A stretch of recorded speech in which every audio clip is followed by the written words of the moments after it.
Lui, oui, je vais vous expliquer après. Mais celui qui vous a raconté que sa santé mal est un menteur. Et je vous mets au défi d'aller poser la question aux experts de la MONUSCO, BCUNDH, qui ont visité le site pour qu'ils vous disent s'il y avait même une seule odeur. C'est impossible, ce sont des spécialistes. Ces gens sont là depuis des vingtaines d'années, ils ont subi des formations, ils sont équipés. Tous ceux qui se sont rendus sur place font état d'un travail correctement accompli. Il n'y a aucune odeur qui peut incommoder quelqu'un, rien du tout. Parce que c'est leur travail, ce sont des professionnels. Donc là, c'est vraiment un mensonge. Et pourquoi enterrement de nuit, la nuit? Oui. Enterrement de nuit, oui. Nous avons vu dans le rapport des services de la morgue centrale de l'hôpital un passage d'une note adressée au gouvernement provincial. Monsieur le ministre, si vous pouvez nous affecter des agents de l'ordre comme d'habitude, étant donné que les populations riveraines de ces petits cimetières que nous devons réquisitionner pour mettre les corps qui viennent de la morgue, s'opposent souvent à ces enterrements parce qu'ils disent qu'on réduit l'espace qui leur est donné pour enterrer leurs propres morts. Donc c'est une situation tout à fait normale pour nous, Africains. Dans un petit village de la zone rurale de Maluku, l'État réquisitionne un espace qui réduit l'espace du cimetière de ses habitants. Il y en a qui ont réservé des places pour des caveaux et tout ça, mais pour des raisons d'ordre public, on doit ensevelir ces corps. Alors vous voudriez simplement que nous laissions les fossoyeurs aller se bagarrer avec les populations au moment où les populations observent cet enterrement? Non. Pour sécuriser l'opération, l'hôtel de ville peut décider qu'on fasse cela la nuit. C'est ça un État. Lambert Mendé, est-ce qu'ils ont été enterrés dans le respect du droit de l'homme, mais aussi dans le respect de la loi finalement? Parce que la loi interdit à ce qu'on enterre tout un ensemble de C'est le seul objet de l'enquête, un des objets de l'enquête que le ministère public est en train de mener, c'est de savoir si tout s'est passé conformément dans les à cette ordonnance de 1950 qui oblige que chaque Congolais ait droit à une sépulture. Mais ne parlons pas des gens qu'on aurait tués, qu'on aurait ceci. La liste de toutes ces personnes, la liste de toutes ces filles mères, la liste de toutes les bonnes volontés qui ont ramassé ces fœtus et qui les ont ramenés à l'hôpital est là. Donc il n'y a pas lieu d'accuser je ne sais qui de quoi. Mais Lambert Mendé, s'il vous plaît, il ne faudrait pas être étonné quand les gens disent que ce sont des morts de 19, 20, 21, parce qu'il y en a certains qui ont disparu jusqu'à aujourd'hui. Tous les jours, lorsque vous suivez la télé, on parle des personnes disparues, etc. Finalement, justement, quand je parle de la télévision, s'il vous plaît, des communiqués, s'il vous plaît, des communiqués aujourd'hui sur Molière Télévision, sur quelques chaînes de télévision, on parle des enfants disparus, etc. Écoutez, vous croyez que c'est d'aujourd'hui, madame? Qu'est-ce que vous êtes en train de raconter? Moi, je suis arrivé à Kinshasa en 71. Et tous les jours, il y a des enfants qui disparaissent, il y a des personnes âgées qui disparaissent, et bon, mais ma bango, la gendarmerie a peine. Est-ce que la gendarmerie existait maintenant? Mais ça, c'est logique, dans une grande ville, il y a des disparitions. Pourquoi vous voulez lier ça à cet événement? Sincèrement, ça, c'est vouloir chercher des poules sur la tête d'un chauve.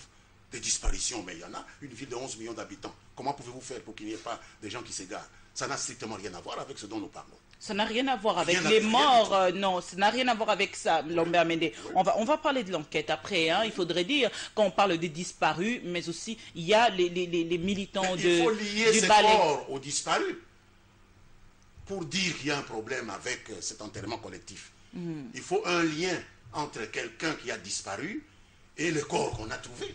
Or, les corps qu'on a trouvés ont des identités. C'est là où ils ont frappé ce qu'on appelle un coup d'épée dans l'eau. Tous les 300, qu'est-ce que j'ai dit ici? Les 421 corps sont identifiés. Alors, vous voulez un disparu et il n'est pas identifié là-bas, comment? Tous ces gens il n'y a pas de disparu parmi ces corps. Il n'y a pas de personnes inconnues totalement. Alors, Lambert Mendé, les militants du ballet citoyen qui ont été arrêtés, finalement, leur sort, ils sont toujours entre les mains de la justice. Quand quelqu'un est arrêté et qu'il est entre les mains de la justice, où est le problème ou le dysfonctionnement? C'est s'il était arrêté et que la justice ne s'occupe pas de lui qu'il y aurait un problème. Dans tous les pays du monde, dans tout état de droit. Si on vous arrête et que vous êtes entre les mains de la justice, vous êtes donc là où vous devez être. C'est si on vous arrête et que la justice ne s'occupe pas de vous qu'il y a un problème. N'inventons pas la roue. Nous ne sommes pas en train d'inventer je ne sais quel monde. où on peut arrêter des gens, mais ils ne doivent pas être entre les mains de la justice. Donc c'est tout à fait normal. On pense qu'ils ont posé des actes qui sont contre le droit pénal congolais. La justice est en train de s'en occuper. Laissons la justice travailler. Ce sont toujours ces pressions sur la justice. Utiliser les médias pour faire pression sur la justice. Non, les médias ne doivent plus se prêter à ce petit jeu. Alors, Lambert Meno va parler de 1 500 000 euros que la Belgique promet justement pour mener, diligenter des enquêtes. Justement, Lambert Meno, aujourd'hui, la Belgique parle d'une enquête crédible et indépendante. Ce mot... Oui, mais nous sommes d'accord. Moi, je ne vois rien à reprocher à la déclaration du ministre belge qui veut une enquête crédible et indépendante. Mais qui ne veut pas une enquête crédible et indépendante? Et M. Descroux, à qui vous avez adressé une lettre, et sera de retour aussi, hein, finalement. De retour où? En RDC, finalement aussi. Mais ça ne sera toujours pas son pays. S'il dit des choses qui nous déplaisent, nous lui rabattrons son caquet, c'est tout.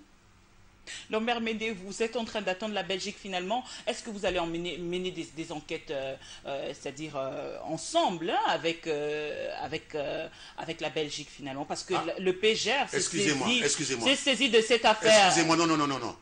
Clarifions les choses, ne confondons pas les choses. Je ne suis pas au courant que la Belgique se soit proposée pour mener une enquête. Je suis au courant que le gouvernement belge a émis le souhait qu'une enquête crédible et indépendante soit menée. Pourquoi est-ce que vous parlez d'une enquête belge? Donc l'enquête n'est crédible et indépendante que si elle est belge.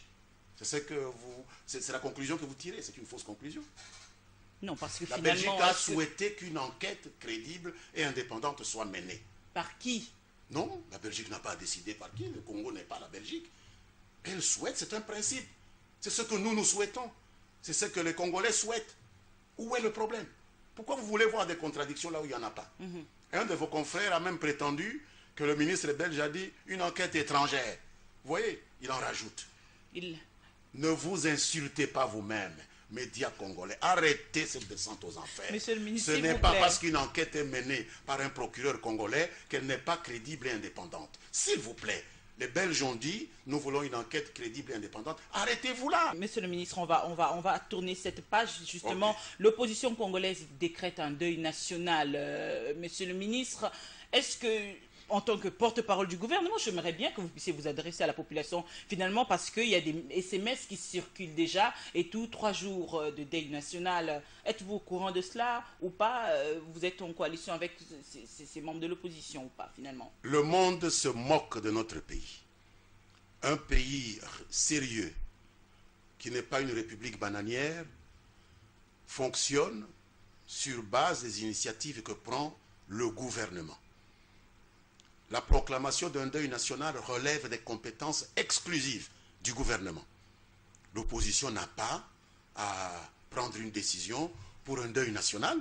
Le deuil national, c'est le gouvernement qui décide aux forces armées, à la police nationale, aux services publics de l'État, de mettre les couleurs nationales en berne, descendre les drapeaux pendant X temps pour tel ou tel autre événement. L'opposition va donner cet ordre à quelle armée? À quelle police? À quelle administration? C'est de la foutaise. Et un deuil national, pourquoi? Si demain, après-demain, nous avons encore 200 corps d'indigents à aller enterrer à Lubumbashi ou à Kisangani, on va encore faire un deuil national? Non, l'opposition doit décréter un deuil pour le comportement de nous, Congolais, qui abandonnons nos morts. Pour le comportement de nous, parents congolais, qui martyrisons nos filles lorsqu'elles sont enceintes, en âge de minorité. Ce qui les pousse à tuer leurs propres enfants et qui pousse l'hôtel de ville à être obligé de faire des enterrements collectifs. C'est en cela que l'opposition aurait été utile. Voilà le message que je donne aux Congolais. Donc c'est un faux débat. Il n'y a pas eu de crime. L'enterrement collectif de Fula Fula à Maluku n'est lié à aucun crime. C'est un faux débat.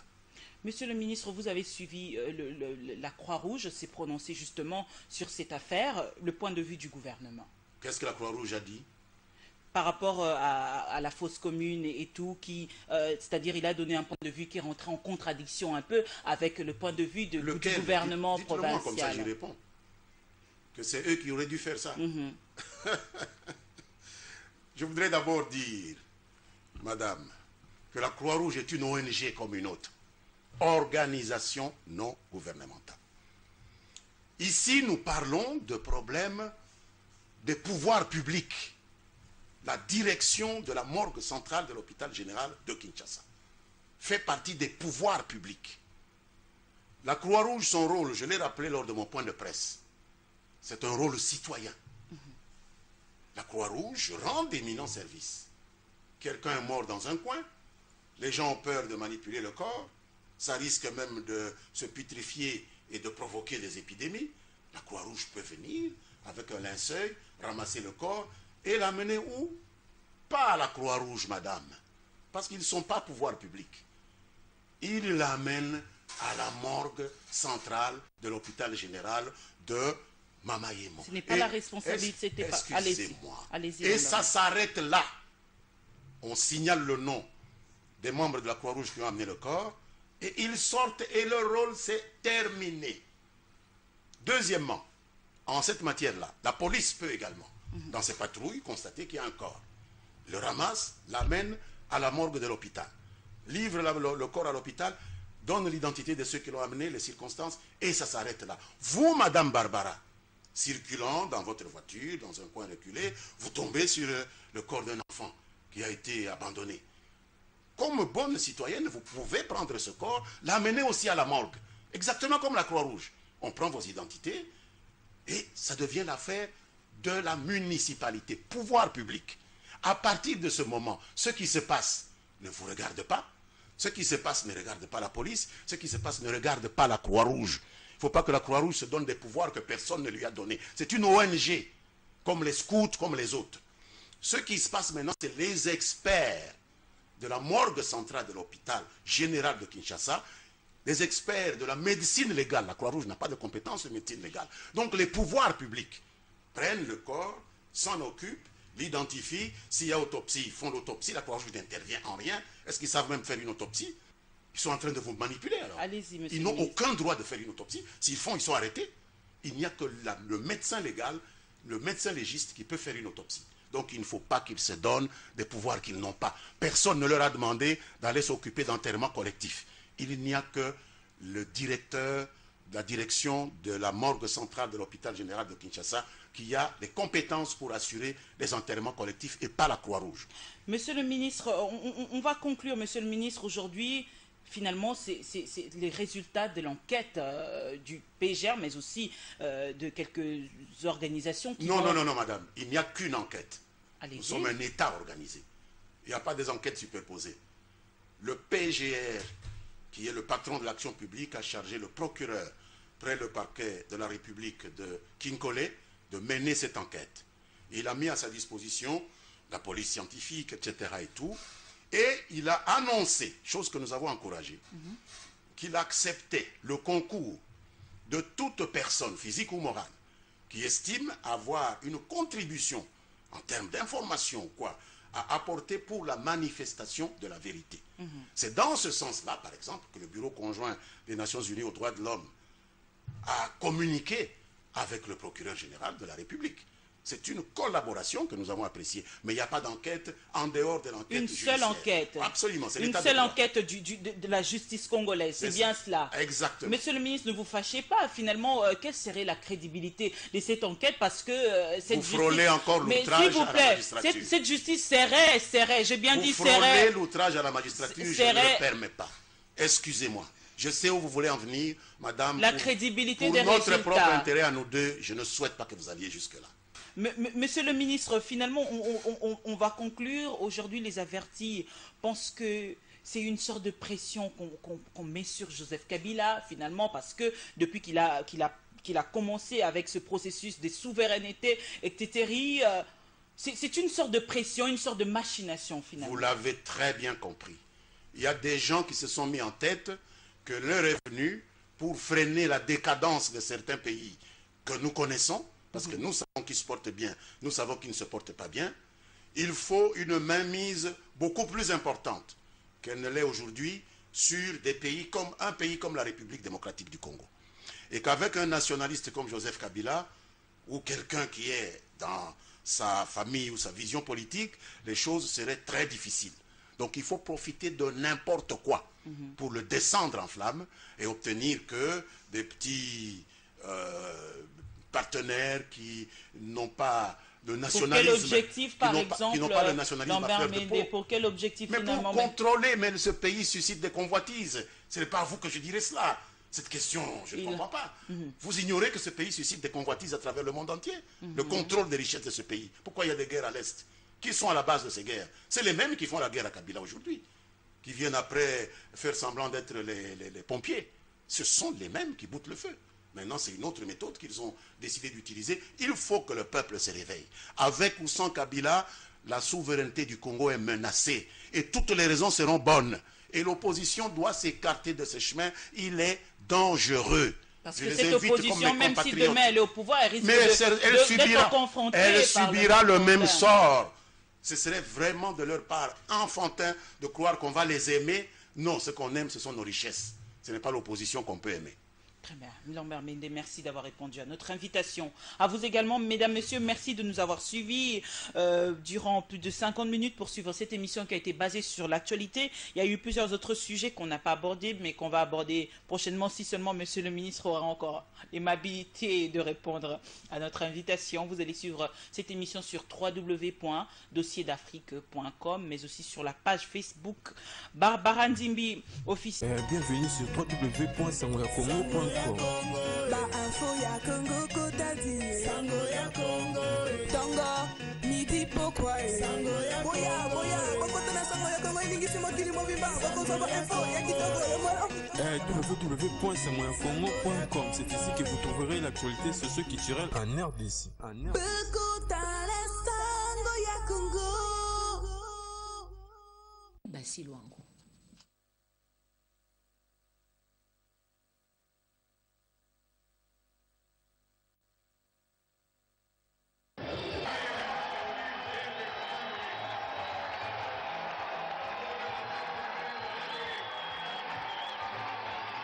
Comme à l'accoutumée, partout où il séjourne au pays à la fin de l'année, le président de la République, Joseph Kabila Kabange, reçoit les enfants de la RDC qui, à l'unisson, partagent avec lui un repas de cœur.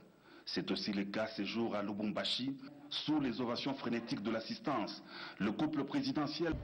Je remercie Maman Olive parce qu'elle nous aime beaucoup. Il nous a invités ici. On a mangé, on a bu. Et puis il a créé l'école. Il a fait tout ce qu'on veut. On demande de nous acheter les ballons, il nous achète. Tout ce qu'on veut, on nous achète. Et puis ici, c'est tellement très beau. J'aime beaucoup. Je vais remercier le président de la République démocratique du Congo. Je dis merci parce qu'il a organisé la fête ensemble avec tous les parents, avec tous les élèves. Moi, je dis merci. Il ne se fatigue pas, il continue seulement comme ça. Je remercie le président parce qu'il nous a aimés, il nous a invités à la fête. Je le remercie beaucoup parce qu'il nous a donné à manger, il nous a fait les repas. On la remercie beaucoup parce qu'il nous aime, parce qu'il a créé tout ici, il a créé la fête, il nous a donné à manger, le jus, de l'eau, tout. Je la remercie. Invité également à cette rencontre, les responsables des associations socioculturelles, professeurs d'université, étudiants, chefs de communautés katangaises, saluent la vision de l'unité, de la cohésion nationale qui a toujours animé le chef de l'État Joseph Kabila Kabange. Je crois que ce qui est important, c'est l'acte que le président vient de poser, qui est un acte unificateur. Ici, quand nous regardons dans la salle, c'est tout le monde qui est là. Vous avez parlé des enfants, mais nous avons vu également, il y a des adultes. Et tout le monde est dans l'unisson autour du chef de l'État, président de la République, Joseph Kabila Kabange, ce qui est très important, qui montre que tout le monde peut parler sur le même ton. Bienvenue sur www.sangoyakongo.com. Ba info ya Congo Kotadi. Sango ya Congo. Tongo midi pokwa. Sango ya boya boya. Bakotana sango ya Congo ilingisi mokili mobimba. Bakosoba info ya kitoko ya mwana. www.sangoyakongo.com. C'est ici que vous trouverez l'actualité socio-culturelle en RDC. Bekotale sango ya Congo. Est-ce que vous pouvez nous dire aujourd'hui pourquoi M. Tshisekedi n'a pas été nommé Premier ministre? Je crois que c'est une bonne question. Je vais vous donner les faits. Parce qu'il faut rétablir l'histoire. M. Tshisekedi est allé voir le directeur du cabinet, M. Vundoawe Tepemako, à Kinshasa. Moi, je me trouvais à Nice avec le président Mobutu. M. Vundoawe a contacté le président et m'a contacté pour dire Tshisekedi veut venir voir le président. J'ai informé le président. Le président m'a dit, vous informez le directeur, je suis d'accord, il peut venir. Le directeur du bureau a arrangé le tout. Tshisekedi a payé son propre billet. Et puis, il est venu. Le président Mobutu lui a donné les véhicules à l'aéroport de Nice. Le protocole s'est occupé de lui à l'aéroport de Nice. Il est arrivé. Le lendemain, il y a eu audience. Je n'ai pas pris part à l'audience. Vous allez dire pourquoi? Parce que l'audience était privée. Ici, vous voyez la différence entre président de la République institution et président de la République individu. L'audience étant privée, Tshisekedi venant le voir comme son ami pour pouvoir lui présenter ses amitiés et ses sympathies, un geste qui est extrêmement louable parce que ça montre là au moins un apprentissage pour nous des cultures démocratiques. Il est arrivé, le président Mobutu l'a reçu. Ce sont deux amis, c'est que beaucoup de gens ignorent. Moi, je le sais parce que je connais leur passé. J'ai eu à traiter avec le président Mobutu, j'ai eu à traiter avec M. Tshisekedi dans l'exercice de mes fonctions. Je connais les deux hommes, l'un et l'autre m'ont confirmé que ce sont deux amis et les faits historiques sont là. Et l'audience a eu lieu. Après l'audience, Tshisekedi est sorti. Il y a eu une interview de la presse internationale. Quand il est sorti, on lui a posé la question. Avez-vous traité des problèmes du gouvernement? Réponse de M. Tshisekedi, non. Ce qui est vrai. Il n'avait pas traité de problème de gouvernement. J'ai posé la question au président. Il n'avait pas traité de problème de gouvernement. Il y a eu ensuite, le soir, une interview de la radio-télévision belge. Et là, M. Tshisekedi aurait lâché qu'il s'est entretenu avec le président Mobutu du problème de Premier ministre et qu'il avait été accordé. C'est le président Mobutu qui m'a appelé, j'étais à l'hôtel, pour dire « Avez-vous suivi les déclarations de Tshisekedi ?» J'ai dit non. Il dit, il a déclaré à la presse que je lui ai donné le poste de Premier ministre, rectifier les choses pour éviter qu'on ait les conflits avec le Parlement. Vous savez pourquoi le président Mobutu a dit ça? Et si j'ai obéi et j'ai fait le démenti, c'est parce que, cher ami, il y a une constitution. Et dans cette constitution, de ce moment-là, une constitution qui n'avait pas été élaborée par Mobutu, mais par toute la classe politique de notre pays. Il avait été convenu que le président de la République gouverne, règne mais ne gouverne pas. Cela veut dire que le président de la République ne pouvait pas nommer de son propre gré un Premier ministre. C'est la classe politique à laquelle n'appartenait pas le chef de l'État qui devait désigner un Premier ministre, le présenter à la famille du président de la République. Celle-ci devait l'accepter et ensemble présenter le candidat au président qui devait simplement procéder à la nomination. Donc, Tshisekedi, comme Mobutu, le savait. Mais s'il y a arrangement, Mobutu n'interviendra que lorsque les deux classes politiques se sont entendues et lui présentent le nom de Tshisekedi. Voilà pourquoi on ne pouvait pas le nommer. C'est ainsi que, lorsque je suis rentré au pays, il y a eu un tollé.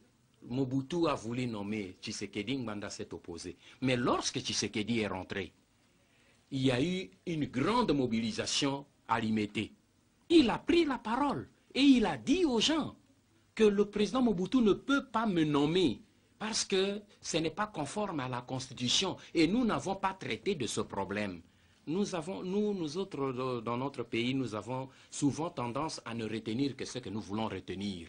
Mais Tshisekedi lui-même avait confirmé à la population devant la télévision nationale et les télévisions privées qu'il n'avait pas traité du problème de Premier ministre avec Mobutu et que ce problème devait être arrangé selon la Constitution. C'est un juriste, M. Tshisekedi, lui-même l'a reconnu. Donc on n'avait pas, ce n'est pas qu'il s'était entendu et après on a refusé, non. Mais le vrai problème viendra, et je le traite dans mon livre, lorsque le président Mobutu est rentré au mois de décembre au pays. Lui-même était d'accord pour qu'on nomme Tshisekedi Premier ministre. Il a donné instruction à sa famille politique. Mais sa famille politique était déjà noyautée par le Premier ministre Et sa propre famille politique n'a pas suivi Mobutu et a représenté, au moment où le président Mobutu attendait qu'on lui présente la candidature d'un nouveau Premier ministre, qu'il attendait probablement être Tshisekedi, les dirigeants de sa propre famille sont passés à la télévision pour annoncer que les FPC maintiennent leur confiance au Premier ministre Kengo Adondo. Le président Mobutu était déçu, il était irrité parce qu'il n'avait pas donné ces consignes-là. Voilà la réalité, voilà la vérité. Dans la précarité autant que des malades exposés au désarroi, et pour assister ces derniers, la première dame a coupé hier le ruban symbolique de la campagne de soins gratuits aux patients à l'hôpital Sendwe à Lubumbashi avant de visiter d'autres établissements hospitaliers où seront opérées aussi des personnes. Envoyé spécial Fezamika. Après l'étape de Kinshasa, acte 2 de la campagne médicale présidentielle lancée officiellement par la première dame de la République démocratique du Congo. Pas de répit pour Marie-Olive Lembe Kabila. Aussitôt après avoir foulé le sol Katangé, l'épouse du chef de l'État s'est mise au travail. Première étape, l'hôpital général Jason Sendwe, où elle a donné officiellement le temps à la deuxième campagne médicale présidentielle. Après la coupure du ruban symbolique, il a été question pour la première dame de la République, accompagnée du ministre de la Santé et du vice-gouverneur du Katanga, de visiter différentes tentes érigées pour accueillir les malades. Deuxième étape, l'hôpital militaire de la Rouachi. Marie-Olive Lembe Kabila, venue s'enquérir de la situation, a fait également la ronde de ses installations hospitalières. Occasion pour l'épouse du chef de l'État, Joseph Kabila Kabange, animée d'un esprit maternel et attentionné, de transmettre un message d'espoir et de réconfort à la population venue se faire soigner. Ndio kwa sababu leo mimi narudia nafika hapa nikuye niangalie kama kazi iko inatendeka na inafanyika vile tulipanga, ili a travers mikono yao na akili yao kwa mapenzi ya Mungu muweze kupata matunzo. À Rouachi, comme à Sendwe, l'on peut constater l'engouement de la population rongée par différentes maladies. Grâce à la campagne médicale présidentielle, une lueur d'espoir est revenue chez ces patients qui ont exprimé leur satisfaction. Tunashukuru sana mama. Tunashukuru, tunasema Mungu aweke mkono ku maendeleo iwe hapo. Dawa ya bule sino kama tunalipa na makuta. Njoo mwanamke anatafuta kushima babantu. Anapenda kuona bantu ba mingi mdunia humu, tunamshukuru. Mungu amchunge sana, muongezee miaka. Mungu amuongezee miaka na tupa kushima, tunateswa na magonjwa miaka mingi. Juu ya matunzo ya shingo. Shina na kazi, shina na makuta. Hivi mama ananipatia, anasema betutunze ko bya bule. Mimi nashukuru sana. Mungu amubariki. Tuko paka nyuma yake, hatutamwacha. Véritable bouffée d'oxygène pour la population de la province du Katanga, la campagne médicale présidentielle est une preuve que le secteur de la santé est une priorité pour le sommet de l'État.